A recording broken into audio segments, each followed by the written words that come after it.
Salut tout le monde, c'est Jinji. Je suis de retour, désolé pour la longue absence. Voilà, pas mal de choses à faire et aussi pas mal de vidéos que j'ai tenté de faire et qui m'ont demandé une expertise approfondie et certaines révisions. Mais en attendant, vu que je comptais explorer ça dans la chaîne de vidéos que je comptais faire, ben, je me suis dit je vais prendre de l'avance et je vais traiter d'un sujet qui date d'une longue période que j'avais dit que j'allais faire. C'est j'allais expliquer comment je fais pour construire un scénario.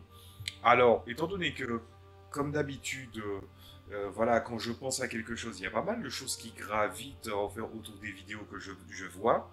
Et les scénarios, c'est quelque chose qui revient énormément, puisque la notion de préparation revient et je vois maintenant qu'on est dans un état, on va pas dire alarmant, mais je dirais préoccupant, de personnes qui disent qu'ils ne préparent pas. Alors, préparer, c'est pas si important. Mais préparer à une certaine échelle est quand même assez importante. Surtout que je fais la dissociation entre la préparation et être prêt.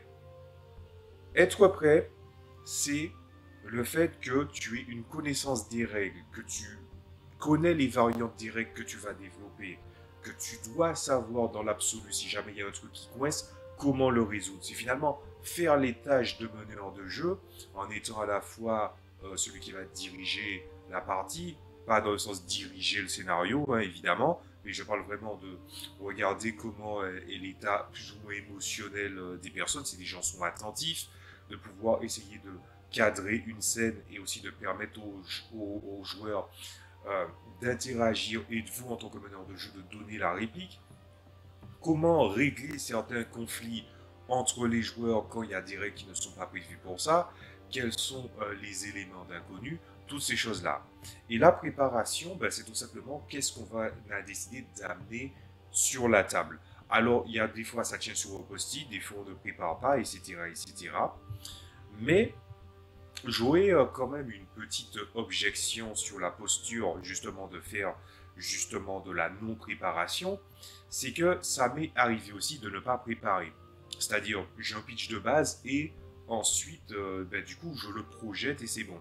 Mais à un moment donné, il est arrivé un truc, c'est que je me suis dit, c'est vrai que créativement parlant, il y a des personnes, certains auteurs à succès, certaines personnes qui font par exemple du cinéma, etc., etc., des gens qui te parlent de fiction ou même de cadre de narration, et ils te disent, ton premier jet, dans la vaste majorité des cas, ça ne sera pas le bon. Donc que se passe-t-il quand on décide de ne pas préparer et que le pitch de base n'est jamais que le pitch de base? Après, c'est vrai que bon, si on décide en fait de comment dire ça, si on décide en fait de juste faire la partie et puis en fait on voit que tout le monde s'amuse, je me dis pourquoi pas. Après tout, il y a des parties que j'ai pas préparées et il y a des choses qui fonctionnent plutôt bien. Et je dirais même que les parties ou les jeux de rôle qui ont une structure qui n'est pas très adéquate ou la limite est un peu floue, voire même qu'on crée son propre jeu de rôle à ses débuts. Du coup, comme on n'a pas encore, par exemple, mis sur le tas les, la donnée un peu sur la direction de comment devrait se structurer une partie, ben, disons que le facteur des différentes choses qui risquent d'arriver à la table dépend aussi de ce que tu décides d'amener en tant que scénario et ça relève pas tant de l'esprit de ben, tout simplement du système de jeu, de l'ADN du jeu. Donc, ne pas préparer, ça a des avantages et des désavantages aussi, tout comme l'inverse est vrai. Mais le truc qui me choque le plus, c'est que, en fait, c'est une remarque qui a mené justement à ma technique, à ma méthode de pourquoi j'écris des scénarios comme ça. Alors, je vais vous donner un truc plus ou moins fourni par rapport à ce que je fais d'habitude, puisque il y a des données que je connais par cœur et que je peux, j'ai pas besoin de le noter sous ma méthode. Mais en général, un jeu que tu ne maîtrises pas, ben, du coup, tu vas devoir préparer certaines choses en amont. Mais le problème que je vois est, là, est le suivant.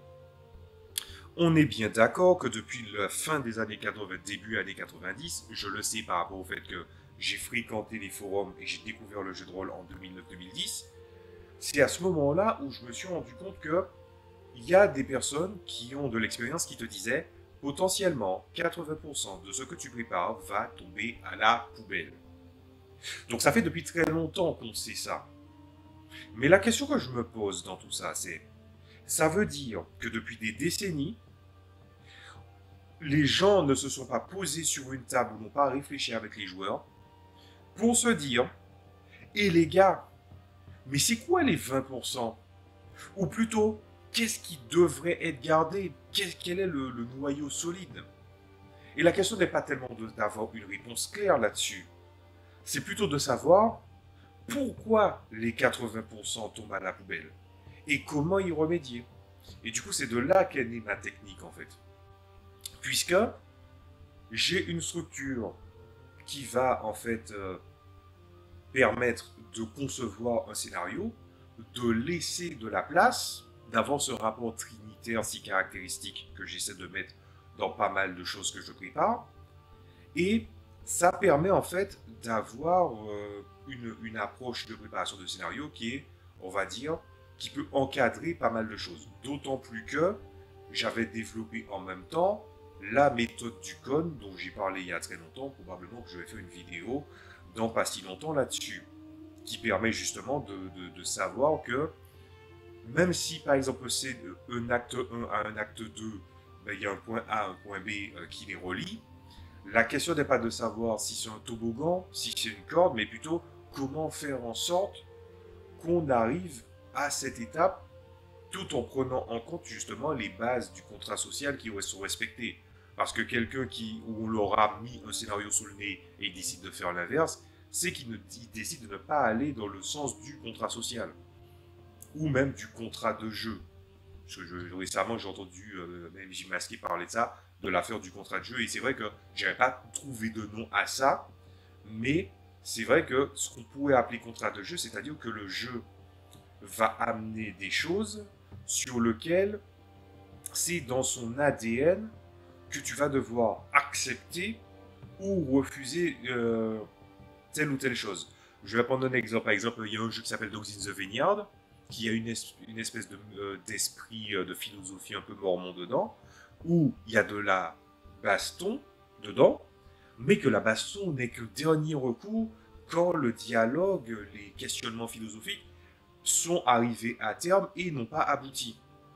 De la même manière, il existe aussi, par exemple, dans des jeux de super-héros en tout genre, il devrait y avoir une espèce de contrat social un peu dans l'approche en fait de contrat de jeu, un peu comme dans les comics en général, où oui, un personnage peut être extrêmement balèze, mais que par exemple il se prend un gaz soporifique, on lui lance un pouvoir psychique et autres, et il tombe inconscient et il est capturé par les ennemis, ben, c'est difficile de faire ça dans un jeu de super-héros, et que si jamais par exemple les joueurs en tant que super-héros utilisent la politique du maroche ou crève, ben, potentiellement, les adversaires vont, s'il n'y a pas cet esprit-là, décider d'aller pour tuer les personnages. Parce que le jeu de rôle est asymétrique, mais la symétrie peut aussi se trouver dans une nouvelle couche qui est dans la couche de la narration. Dans le cas des jeux de rôle de super-héros ou dans le cas des super-héros, les super-héros ont des faiblesses. Et c'est Stanley qui avait dit, le super-héros le plus fort, c'est le super-héros que l'auteur a décidé de faire gagner. Ce qui fait que, par exemple, dans The Mutant and Masterminds, et c'est un truc que j'ai expliqué très très tôt aux joueurs, parce que j'ai acheté Mutant and Masterminds justement parce que je voulais faire du super-héros, que si jamais il y a des phénomènes, et je crois que c'est même expliqué à certaines dans la section meneur de jeu à un moment donné, si les personnages finissent par en tomber inconscients, parce qu'il y a un pouvoir de cela, c'est pas vrai, c'est pas un ta gueule, c'est magique. C'est la structure du contrat de combat pour faire évoluer le scénario qui fonctionne. Après, il y aura probablement des limites, des conséquences du fait que le personnage tombe inconscient. Mais ça sera pour traiter en fait dans une autre section, dans une autre rubrique en fait. Donc tout ceci étant dit, la question était de se poser scénaristiquement comment on fait pour comment on fait pour essayer de créer une structure qui fonctionne. Alors, avant de faire ça, je vais lancer déjà un scénario, puisque j'ai un scénario au format Word, puisque je suis en train de préparer sans surprise, je suis en train de préparer des scénarios pour Knave seconde édition, pour parler justement dans un focus dédié à Knave seconde édition. Voilà. Et du coup, j'ai bricolé des scénarios pour savoir combien de temps ça me prenait, quelle est la méthode et aussi quelle est l'anatomie d'un scénario. Donc moi, ce que je vais faire, c'est que je vais déjà parler grandement de ma structure, de comment je fais mon scénario, et probablement que ça sera suivi de mon côté de l'écran, où j'expliquerai la logique que j'ai eue derrière ce scénario-là. Voilà. Et d'ailleurs, si vous voyez des fautes, c'est pas étonnant.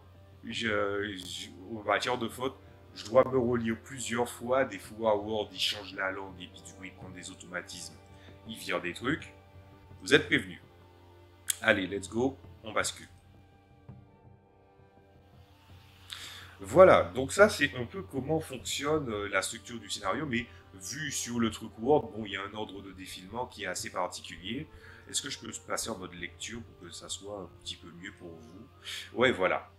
Alors normalement, c'est pas comme ça que ça fonctionne, puisque d'habitude, moi j'utilise en fait un carnet, un cahier, voilà. Alors je n'ai pas mon cahier de scénario, ça c'est un gros regret que j'ai, je suis parti de la Martinique sans avoir pris le scénario, mais souvent, en fait, j'ai normalement une page, c'est souvent du A5, hein, là c'est pas du A5, mais en tout cas, il y a une page que j'appelle la page des données pratiques, et la seconde page qui est la page de gauche, c'est la page des données du meneur de jeu. C'est un peu comme ça que je décide de fonctionner. Alors, j'ai pas de nom pour cette méthode-là, mais je vais vous expliquer un peu comment ça se passe. Déjà, il y a la donnée du scénario. Je vais parler de l'anatomie un peu plus tard dans mon côté de l'écran. Pour l'instant, on va se focaliser vraiment sur les choses les plus évidentes. Alors déjà, en données de scénario, c'est pas systématique, mais il y avait des mots-clés. Je vais quand même expliquer pourquoi j'ai utilisé des mots-clés.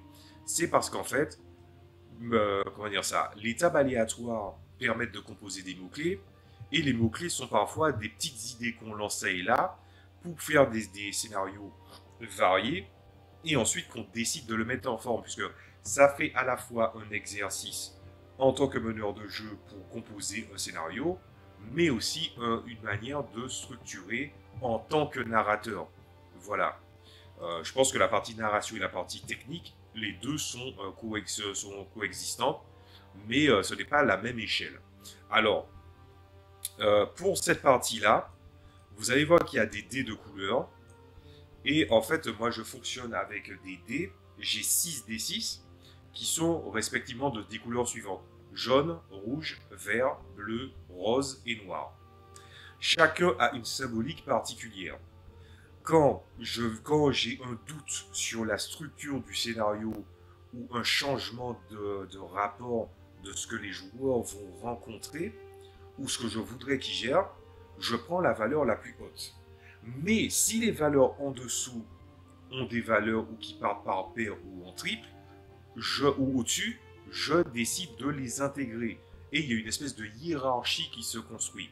Par exemple, le noir, très souvent, ça symbolise en fait l'anomalie, le paranormal, voire même en fait des phénomènes étranges et même inhabituels dans le cadre du setting.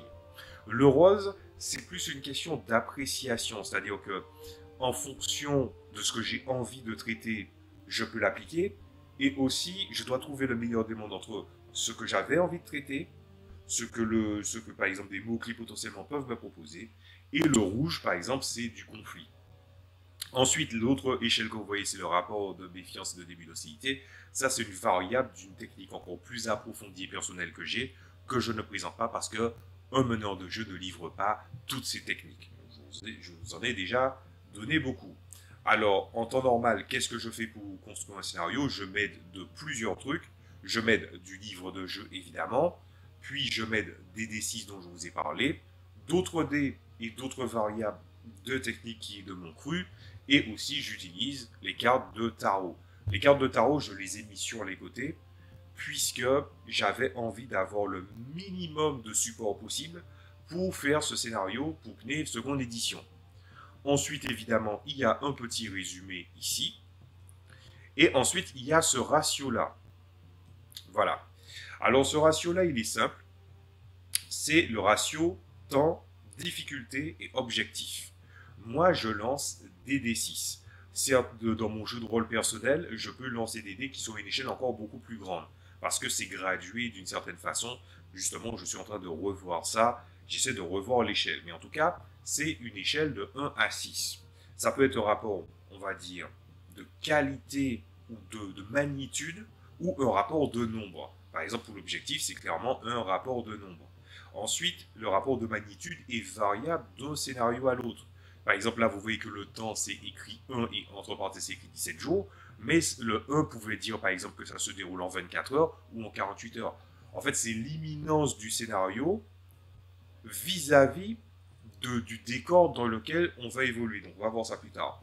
Et ensuite, la difficulté d'une échelle de 1 à 6, 6 étant le maximum, mais est-ce que ça veut dire que c'est le même maximum que de la difficulté que le jeu que je vais proposer? La réponse est non.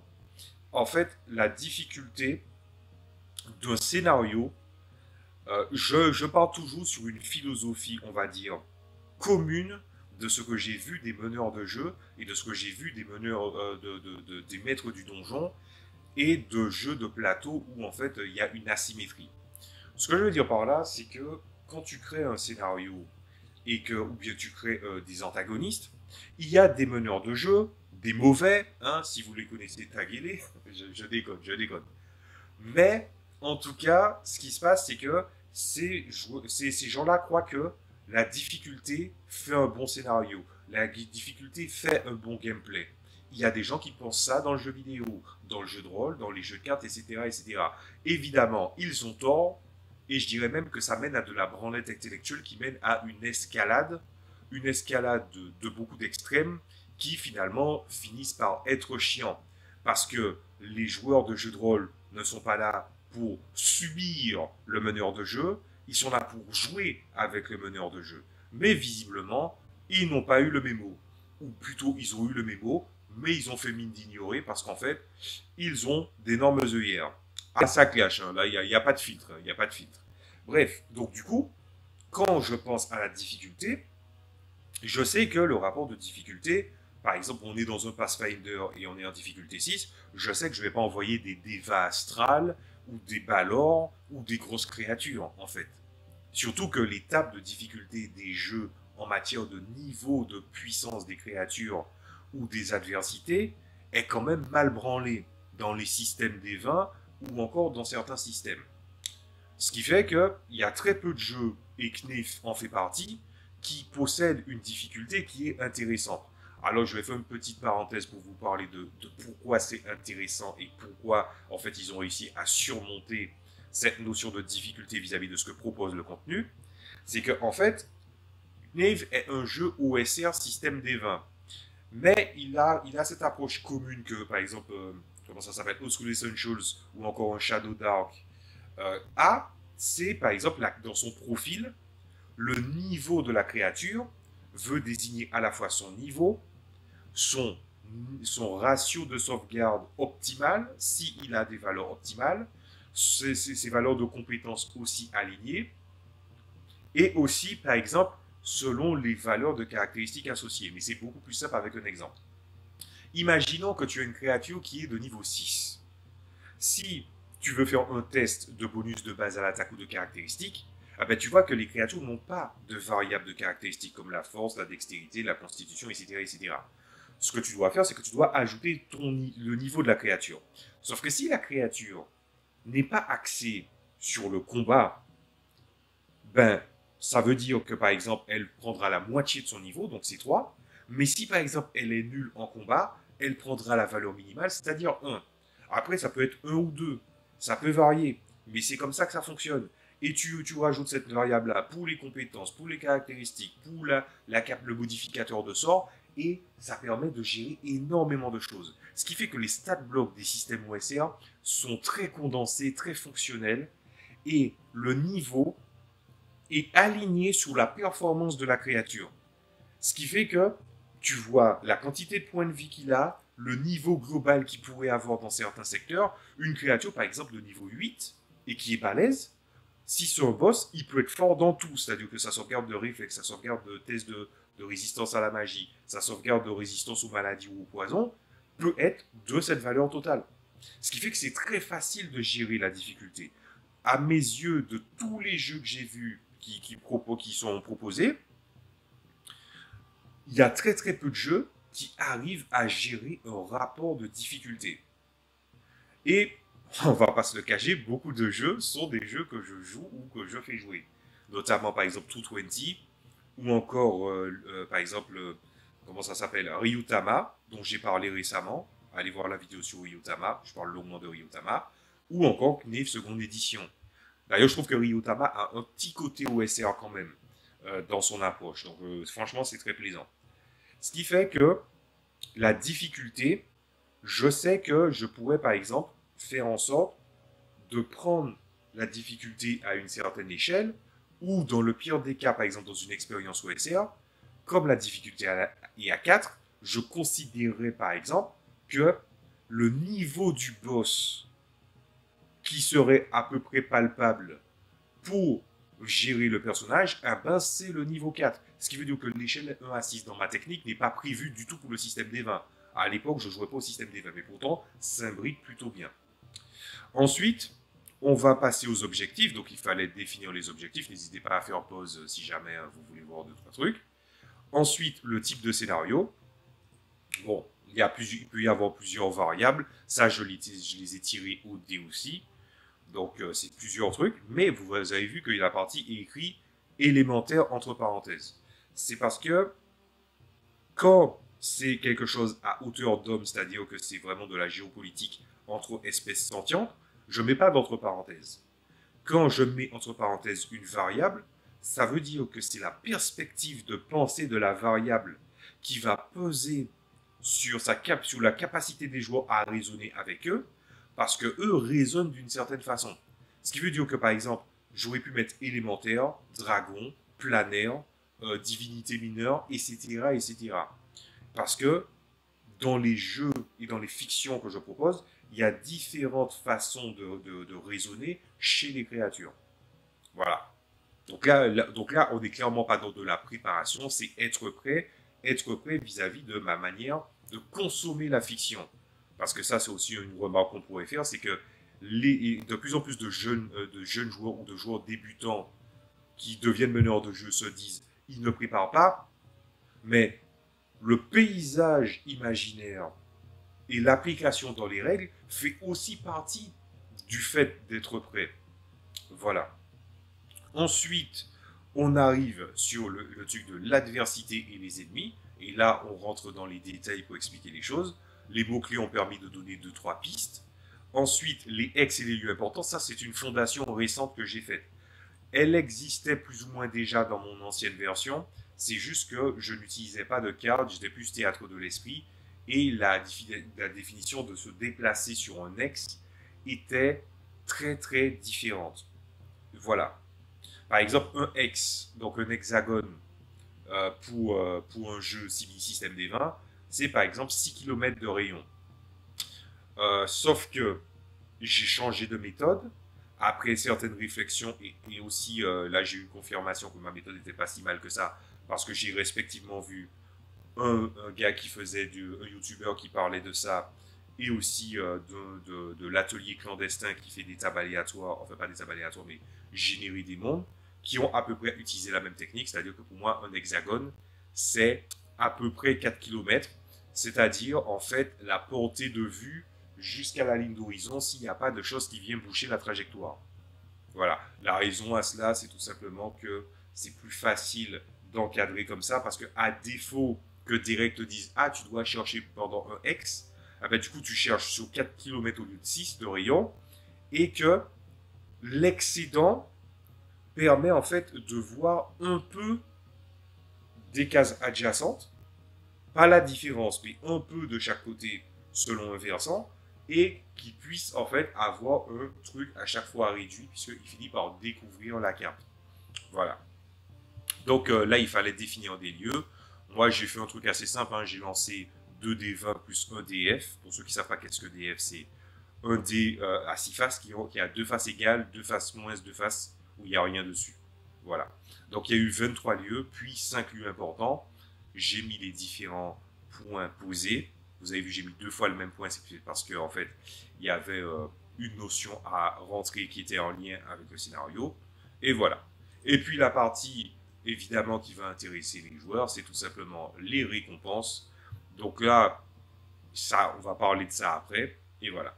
Donc disons que ça, c'est l'équivalent de la page de droite. Ensuite, il reste encore une partie de la page de droite, parce que ça, j'ai pas l'habitude de le faire, donc j'avais complètement zappé. C'est moi ce que j'appelle le casting. Alors, quand j'utilisais des scénarios du genre Pathfinder, enfin, je faisais des scénarios pour, par exemple, Pathfinder première édition, etc., etc., le truc du casting, c'est simple, je faisais des liens hypertextes pour intégrer les pages de profil. Comme ça, je pouvais les parcourir à n'importe quel moment. Je ne peux que vous conseiller de faire ça. Là, j'ai créé des créatures ou des personnages assez facilement, puisque le système de Knave est très bon pour pouvoir créer des personnages rapidement. Et si tu es à l'aise avec du système de jeu ou du game design, c'est très facile de designer ces créatures. Ça ne m'a pas pris énormément de temps. Donc là, je suis quand même resté dans quelque chose d'assez terre à terre, assez thématique quand même aussi. Et je n'ai pas trop fait d'écart non plus, mais c'est très bien aligné sur la difficulté. Voilà. Et ce qui fait que là, on a notre patron, et vous avez vu, j'ai mis à 4, mais vous avez vu, j'ai mis BBA, donc bonus de base à l'attaque moyen. C'est pour dire que quand il y aura un test d'attaque, le personnage, à cause de sa personnalité, n'attaque pas avec son bonus de base à l'attaque, équivalent au, comment dire ça, équivalent à son niveau. Bon, par contre, là, ça aurait dû disparaître, donc on va le faire sauter. Et voilà, CTRL S. Bref, et là, on a fini avec la page de droite. Donc là, c'est tout ce qui concernait les données pratiques, faciles à avoir. Et ensuite, il y a les notes de meneur de jeu. Alors cette partie-là, ça va aller très très vite. Tu expliques le scénario, tu expliques la situation, tu expliques comment ça va. Et pour les questions, enfin pour le rapport de comment ils interagissent, j'explique, vous n'avez même pas besoin de lire les trucs. Je vais juste vous dire comment ça fonctionne. Vous devez prévoir, entre guillemets, qu'est-ce qui se passe quand ils vont dans le sens du scénario, qu'est-ce qui se passe quand ils sont chaotiques stupides, c'est-à-dire le pire qu'ils pourraient faire dans ce scénario-là, c'est quoi. Ensuite, il y a l'autre approche, la dernière approche, puisque c'est toujours par valeur trinitaire, c'est une perspective que je vous conseille d'avoir aussi dans la technique, c'est vous avez des variables chez les personnages et des fois, pour faire valoriser et mettre en valeur des personnages, la logique veut que dans certains jeux, les gens veulent faire des groupes avec qui est assez hétéroclite et qui ont des caractéristiques très variées. Il y a très peu de gens qui jouent avec les mêmes caractéristiques. Donc à un moment donné, il faut qu'ils soient mis en valeur. Donc quand il y a des personnages qui ont une certaine variable à un certain seuil, automatiquement une option se déclenche et un événement peut se déclencher ou un objectif supplémentaire peut se déclencher. Certaines personnes peuvent dire, et surtout des personnes qui jouent aux jeux vidéo, peuvent se dire, mais c'est bizarre, ça me fait penser à Baldur's Gate. Et vous avez tout à fait raison, mais ça ne vient pas de là. C'est une technique que j'avais depuis déjà un long moment, puisque les jeux de rôle, les CRPG sur PC avaient ce rapport d'options spéciales depuis les Neverwinter Nights, depuis les Baldur's Gate, mais c'est tout à fait logique quand on y pense que dans un jeu où tu dois structurer de façon à ce que les joueurs ne peuvent pas faire n'importe quoi, parce que tu es piégé en fait par le moteur du jeu et les options et les lignes de code du jeu, que tu puisses, à défaut de donner une certaine grande liberté aux joueurs jusqu'à l'absurde, de resserrer les choses et même de leur donner une piste d'exclusivité. Voilà. Après, vous voyez qu'il y a un quatrième point, mais le quatrième point, en fait, qui peut survenir, c'est dans la philosophie du jeu, il y a la construction, en fait, où il y a des éléments que tu vois dans certains jeux et pas d'autres. Si c'est le cas, quel est le système approprié pour pouvoir le gérer? Ensuite, vous voyez le lien, et puis surtout, vous voyez qu'il y a une espèce de rapport où l'événement caché peut avoir une incidence sur le scénario ou pas. C'est à vous de voir. Mais j'ai décidé qu'il en avait un. Acte 2, ils ont déjà la description de ce qui s'est passé aussi. Et même chose, 1, 2, 3. Ensuite, une option supplémentaire aussi. Et ainsi de suite. Voilà. Et après, pour l'acte 3, c'est normal qu'il y ait un peu plus de données, puisque, bon, là, comment on définit un boss ou une créature qui va être un patron ou qui va gérer le show, donc le Monster of the Week, appelez-le comme vous voulez, l'adversité ultime se doit d'avoir un certain nombre d'options de disponibles, et ça sera à vous de designer comment faire les choses. Et voilà. Et le reste, c'est tout simplement les retombées. Ça, j'ai mis ça un petit peu pour conclure avec vous. Mais en vrai, je ne note pas cette partie-là. Et ben voilà, c'est tout. C'est comme ça que je décide de faire. Vous avez une partie avec des données pratiques, une autre partie avec les données du meneur de jeu, les données de meneur de jeu Trinité, donc ce que les joueurs vont faire qui est potentiellement qui va amener au scénario, ce qu'il peut faire de pire dans cet acte, surtout s'ils sont chaotiques stupides. Le dernier point, c'est la petite option qui va donner une valeur supplémentaire qui va enrichir le scénario ou qui peut avoir un rapport de risque-récompense beaucoup plus élevé. Acte 2, plus ou moins pareil. Acte 3, ça donne beaucoup plus de pistes. Et voilà. Et le truc, c'est que quand tu décides de faire comme ça, évidemment qu'il y a des choses qui vont changer, qui vont tourner, et les joueurs ne sont pas piégés là-dedans. Puisqu'en fait, c'est plus une espèce de grand maillage extérieur qui, en fait, permet de recentrer ce que le meneur de jeu a envie de faire, pour pouvoir, en fait, proposer un scénario. Et ce que je voudrais faire pour conclure, c'est vous dire, n'oubliez pas, si vous êtes joueur, que le meneur de jeu est un joueur aussi. Vous voulez proposer en fait on vous a proposé une perspective de jeu, le meneur de jeu vous propose une perspective de jeu, vous devez interagir avec et vous devez aussi trouver le meilleur des mondes pour savoir ce qui vous plaît ou ce qui ne vous plaît pas. Alors, quand un meneur de jeu décide de jouer par exemple avec des rails, je ne parle pas de ma méthode, je parle vraiment des autres méthodes, quand il décide de vous faire jouer avec des rails, c'est aussi parfois pour pouvoir recentrer un scénario et d'aller directement à une expérience voulue. Il y a aussi d'autres approches. Le seul truc que je n'encourage pas, c'est le dirigisme, parce que je le rappelle encore une fois et je défendrai ce point de vue. Les meneurs de jeu ne sont pas des espèces de... Je ne vois pas les meneurs de jeu comme des réalisateurs ratés.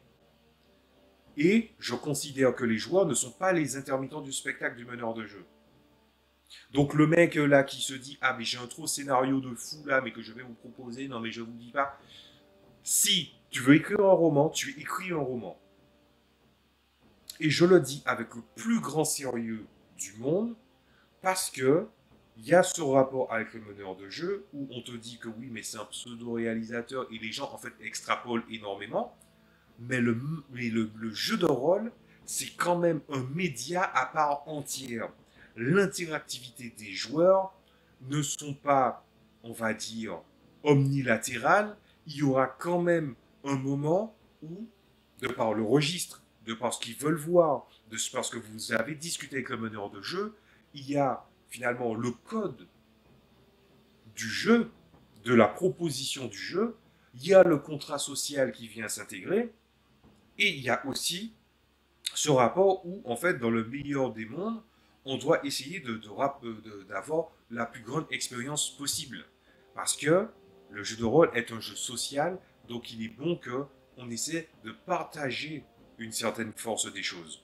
Des meneurs de jeu perdent ça de vue, et des joueurs perdent ça de vue aussi, quand ils décident, en fait, au lieu de se focaliser sur les scénarios, de tester les limites du scénario. Sauf que surprise les gars, si on vous a embauché pour tester, on vous a embauché pour tester.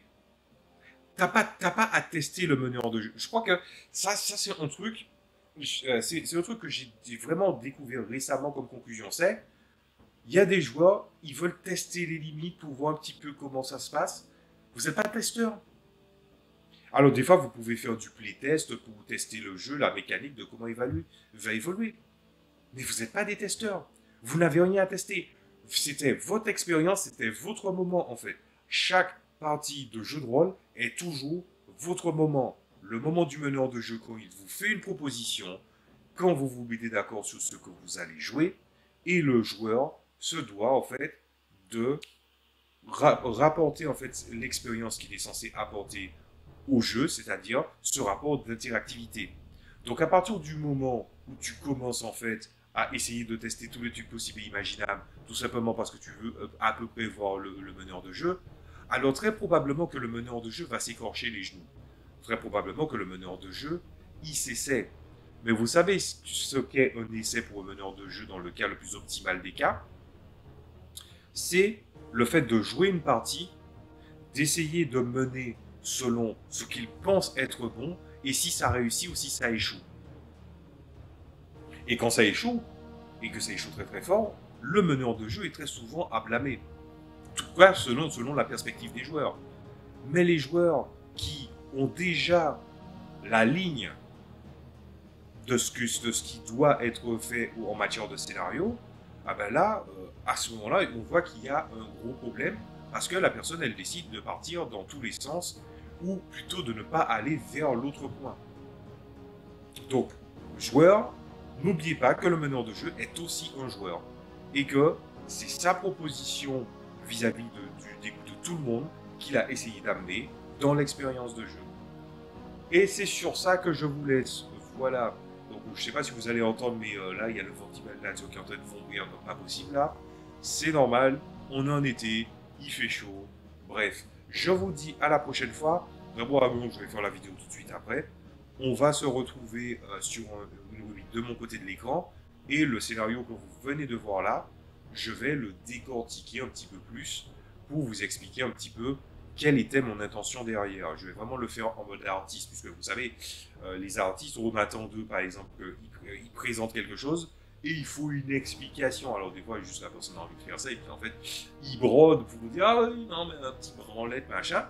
Mais là, étant donné qu'on est quand même sur un scénario, et que c'était surtout pour tester le scénario d'un jeu de rôle que j'étais en phase d'observation et de découverte, eh ben on va essayer à la fois de découvrir un petit peu ce que ça a donné, et ça va déjà être une vidéo de moins ce que je voulais à faire pour le focus sur la semaine spéciale Knave seconde édition.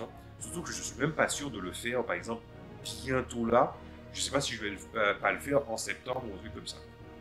Bref, je vous dis à la prochaine fois. Amusez-vous bien. N'hésitez pas à me faire des retours ou me poser des questions sur ma méthode. Et puis la méthode du code, je pense que je la ferai dans pas si longtemps. Voilà, je vous dis à la prochaine fois. Salut à tous. Salut à tous.